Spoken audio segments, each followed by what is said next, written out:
విజయవాడలో world class amenities తో luxury land mark ready to occupy budget friendly premium gated community మన కానూరులో PVR elite.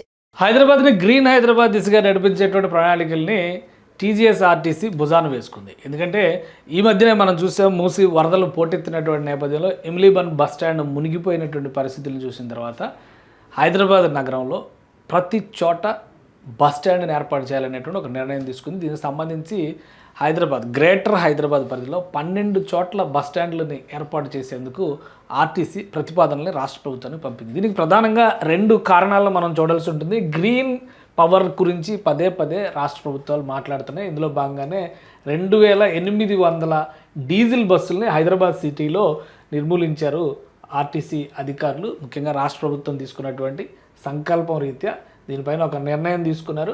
2800 బస్సులను తీసేశారు. ఇప్పుడు 200 బస్సులు దాదాపుగా 850 ట్రిప్పులు రన్ అవుతున్నాయి హైదరాబాద్ సిటీలో, ఓన్లీ హైదరాబాద్ సిటీలో అనమాట. ఇవన్నీ కూడా ఎలక్ట్రిక్ బస్సులు. కేంద్ర ప్రభుత్వం ఇచ్చినటువంటి హామీ మేరకు 2025-26 అంటే 2025-26 సంవత్సరానికి సంబంధించి 500 బస్సులు ఇక్కడ అలాట్ చేసింది తెలంగాణకి సంబంధించి. అయితే అందులో కూడా 250 బస్సులు ఇప్పటికే డిస్ట్రిబ్యూట్ అయింది. అవే ఇప్పుడు ప్రస్తుతం నడుస్తున్నాయి. వీటన్నిటిని ఎక్కడికక్కడ ఛార్జింగ్ పెట్టాల్సినటువంటి అవసరం ఉంటుంది. అన్నీ కూడా సెంట్రల్ బస్ స్టాండ్ కింద ఒక దగ్గరికి పెట్టడం వలన ఇబ్బందులు వస్తున్నాయి. ఓన్లీ డిపోలు మాత్రమే మెయింటైన్ చేస్తున్నాయి. ఇప్పుడు ఏకంగా బస్ స్టాండ్లు నిర్మించాలనేటువంటి నిర్ణయానికి ఆర్టీసీ వచ్చింది.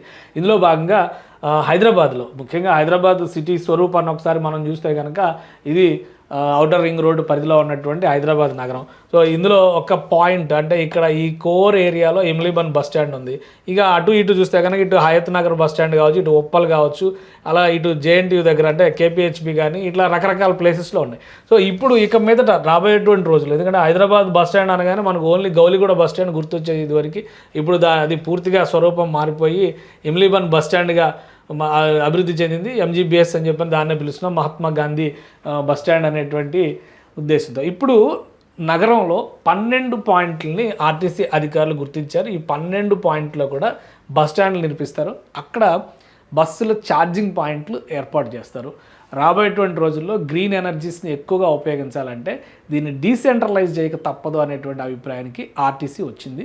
ఈ క్రమంలో ఒక్క హైదరాబాద్ నగరంలోనే 12 చోట్ల నిర్మిస్తున్నారు. ఎక్కడెక్కడ నిర్మించవచ్చు ఆ ప్రతిపాదనలు ఏంటి ఒకసారి మనం పరిశీలిద్దాం. ఇది బాలానగర్, హైటెక్ సిటీ, జీడిమెట్ల, లింగంపల్లి, కోకట్పల్లి, కాళీమందిర్, వేవ్రాక్, అలానే కేపీహెచ్బి, ఇది ఐఎస్ సదను, అలానే గట్కేసరు, గండిమైసమ్మ, ఉప్పల్, ఈ ప్రాంతాలన్నిటిని కూడా ఆర్టీసీ స్పెషల్గా గుర్తించింది. ఈ గుర్తించినటువంటి ప్లేస్లు అక్కడ ఆర్టీసీకి సంబంధించినటువంటి ల్యాండ్స్ అవైలబిలిటీ కూడా ఉంది. వాటిని సిటీ బస్ స్టాండ్ల కింద తీర్చిదిద్దాల్సినటువంటి అవసరం ఉందని చెప్పని నిర్ణయించారు. దీనికి అయ్యేటువంటి ఖర్చు ప్రతిపాదనలతో సహా రాష్ట్ర ప్రభుత్వానికి ప్రతిపాదనలు పంపించారు. ఇవి కనుక అప్రూవల్ అయితే ఎలక్ట్రిక్ బస్సులు నడిపేందుకు ఎలాంటి ఆటంకం ఉండదు. రాబోయేటువంటి రోజుల్లో హైదరాబాద్ నుంచి వివిధ ప్రాంతాలకు వెళ్ళేటువంటి వాళ్ళు, ఎందుకంటే ఒక విషయం ఇక్కడ మనం గమనించాల్సింది ఏంటంటే హైదరాబాద్ నగరం ఏ విధంగా ఉంది, హైదరాబాద్ నగర స్వరూపం ఎలా ఉందో ఒకసారి మనం చూస్తే కనుక ఇక్కడ ఈ ప్లేస్లో ముఖ్యంగా తెలంగాణకి ఒక సెంట్రల్ పాయింట్గా హైదరాబాద్ నగరం ఉంది. కాబట్టి ఇప్పుడు ఆల్రెడీ జేబీఎస్ నుంచి బస్సుల నిర్వహణ అనేది, సెంట్రల్ బస్ స్టేషన్ ఇక్కడ ఉంటుంది, జేబీఎస్ అనేది సికింద్రాబాద్ వైపు ఉంటుంది. ఈ రెండింటి నుంచి బస్ స్టేషన్ నిర్వహణ జరుగుతుంది. కానీ ఇక్కడ నుంచి 4 వైపులా, సిటీకి 4 వైపులా కీలకమైనటువంటి బస్ స్టాండ్ల నిర్వహణ, అంటే అటు నుంచి వెళ్ళేటువంటి సర్వీసులు, అంటే ఇటు వెళ్ళే ఉత్తర తెలంగాణకి వెళ్ళేటువంటి బస్సులు మ్యాక్సిమం ఇప్పుడు కూడా జేబీఎస్ నుంచి వెళ్తాయి. సో అదే తరహాలో ఎంజీబీఎస్ మీద ప్రెషర్ తగ్గే విధంగా 12 బస్ స్టాండ్లని నిర్మించి అక్కడ ఆ రూట్లో వెళ్ళేటువంటి బస్సుల్ని అక్కడి నుంచే ప్రోత్సహించాలనేటువంటి ఆలోచన రాష్ట్ర ప్రభుత్వం చేస్తుంది. దీనివల్ల సిటీ కోర్ ఏరియాలో ట్రాఫిక్ సమస్య తగ్గుతుంది, బస్సుల నిర్వహణకు సంబంధించినటువంటి సమస్యలు కూడా తగ్గుతాయి. డీసెంట్రలైజ్ చేయడం వలన ఉద్యోగుల చేత పని విభజన కూడా స్పష్టంగా చేయొచ్చు అని చెప్పని ఆర్టీసీ భావిస్తుంది. సో ఈ ప్రభుత్వం కనుక ఈ ప్రతిపాదనని ఆమోదిస్తే హైదరాబాద్ సిటీలో 12 చోట్ల కొత్త బస్ స్టాండ్లు రాబోతున్నాయి.